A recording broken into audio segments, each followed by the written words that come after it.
pessoal! Hoje iremos entender o assunto através de uma série muito famosa chamada Game of Thrones. Uma dica: se você ainda não assistiu, assista. Você não vai se arrepender.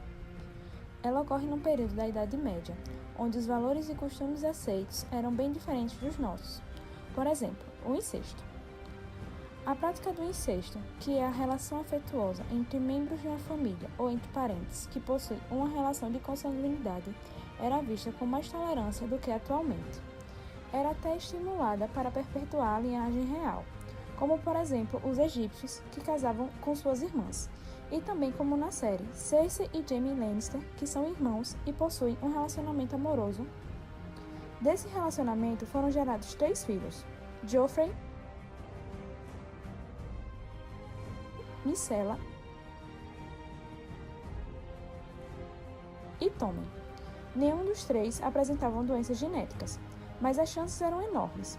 Segue o vídeo para entender mais sobre esse fenômeno chamado endogamia.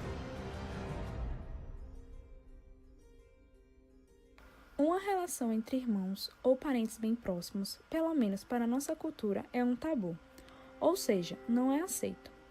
Um tabu que faz todo o sentido biológico, ou melhor, genético, porque a endogamia tende a produzir mais crianças doentes ou debilitadas que o casamento de indivíduos sem parentesco. Essa tendência, como sabemos, deve-se à maior chance de que os filhos de um casamento consanguíneo sejam homozigotos para um alelo recessivo prejudicial. Todos nós carregamos erros, mutações, que aconteceram por acaso no nosso material genético e acabam com genes bastante importantes ou até vitais. Isso porque nós recebemos genes de mãe e de pai biológicos e temos cópias da metade de cada um nos nossos cromossomos. Então, a maior parte dos defeitos genéticos que herdamos do nosso pai são corrigidos pelo DNA que herdamos da nossa mãe e vice-versa. A chance de que os 2 pais passem o mesmo tipo de mutação com problemas são quase sempre bem baixas, isto é, se eles não forem irmãos, como é o caso dos Lannister. A ocorrência de casamentos consanguíneos em populações humanas auxiliou a análise de distúrbios genéticos causados por alelos recessivos. Muitos estudos clássicos em genética humana foram baseados na análise desse tipo de casamento em grupos socialmente fechados. Por exemplo, a comunidade Amish, uma seita religiosa espalhada em pequenas comunidades nas regiões leste e centro-oeste dos Estados Unidos.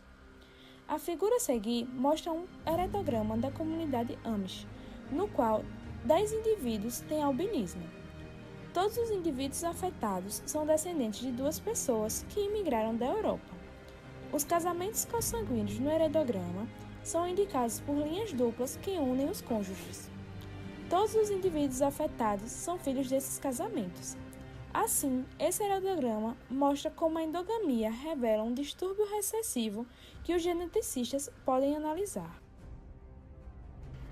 Se 2 irmãos consanguíneos, como a Cersei e o Jaime, têm filhos, os 2 vão mandar metade do que herdaram em comum para os seus filhos, ou 25% dos genes dos pais. Então, Joffrey, Myrcella e Tommen herdaram 50% dos genes da Cersei pelo óvulo dela, e mais 25% de genes iguais da Cersei pelo espermatozoide do Jaime. Cada filho dela teria 75% do seu material genético. Na verdade, ainda mais que isso, porque Joanna e Jaime Lannister, os pais do casal, eram primos. E no caso da Cersei, isso dá um bônus de herança genética de um pouco mais de 3% de genes iguais. Ou seja, seus filhos têm mais de 78% do DNA compartilhado com ela. O irmão de Cersei e Jaime, Tyrion Lannister, nasceu anão, comprovando o risco do endocruzamento. Os efeitos da endogamia também são evidentes em espécies experimentais, nas quais é possível promover o cruzamento de parentes. Por exemplo, pode-se fazer o cruzamento entre irmãos em animais como ratos, camundongos e cobaias, geração após geração, para criar uma linhagem endogâmica. Embora essas linhagens sejam bastante puras geneticamente, isto é, não há segregação dos alelos de determinados genes, muitas vezes são menos vigorosas que as linhagens mantidas por cruzamento de indivíduos sem parentesco. Essa perda de vigor é denominada depressão endogâmica. Nas plantas em que a autofertilização é possível, podem-se criar linhagens altamente endogâmicas por autofertilização repetida por várias gerações. Espera-se que cada linhagem seja homozigota para diferentes alelos presentes na população fundadora das plantas. A figura mostra o resultado desse processo no milho. As plantas endogâmicas são baixas e produzem espigas pequenas com poucos grãos. Já as plantas geradas por cruzamento das duas linhagens endogâmicas são altas e produzem espigas grandes com muitos grãos. Espera-se que essas plantas sejam heterozigotas para muitos genes. Sua robustez é um fenômeno denominado vigor híbrido ou heterose. Esse termo foi introduzido em 1914 por George Schuh, melhorista vegetal pioneiro que iniciou a prática de cruzamento de linhagens endogâmicas para produzir prole heterozigota de alto rendimento. Desde então, a técnica de Schuh tornou-se padrão na indústria de melhoramento vegetal. Voltando a falar sobre o incesto. Pesquisas revelaram que essa prática não perpetuou nas sociedades, tanto por uma rejeição intuitiva como por uma rejeição cultural.